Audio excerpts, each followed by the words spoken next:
আমিন comedy coaching সেন্টারে তোমাদেরকে স্বাগত।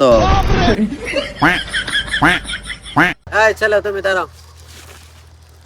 জি স্যার বলেন। তুমি কি আজকে বাসা থেকে খেয়ে আসছো? তোমার বয়স শুনে মনে হইতেছে তুমি তো আজকে মনে হয় খেয়ে আসো না। বসে পড়ো বসে পড়ো বসে পড়ো। এই ছেলে তুমি ওঠো ওঠো। তোমাকে দেখে তো মনে হচ্ছে না তুমি এসএসসি ছাত্র। এইটুকু বাচ্চা এই আমিন কমেডি কোচিং সেন্টারে তোমাকে ভর্তি করলো কে? বসো বসো।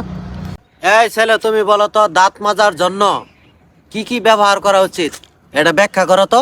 এই স্যার তো দাঁত ভাঙা প্রশ্ন করছে তোরে, উত্তর কি দিবার পাবি? তুই থ আমি দিতাছি স্যার, আমি তো ওটা ব্যাখ্যা করাম না, আমি সংক্ষেপে কই স্যার। ঠিক আছে তাহলে সংক্ষেপেই বলো।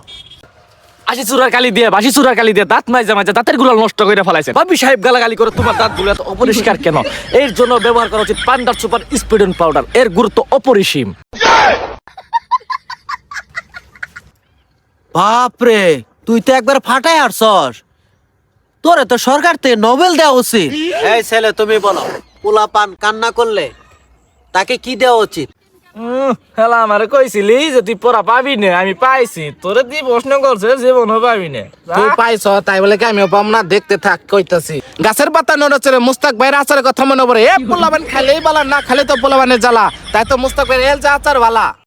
এই জন্যই স্যার পোলাবান কান্না করলে মুস্তাক ভাইয়ের আচার দেওয়া উচিত। বাপরে, তোরা কি এসএসসি পরীক্ষা দেবে? তোরা তো ইন্টারে বই হইতে পড়ে পাশ করে হারছস।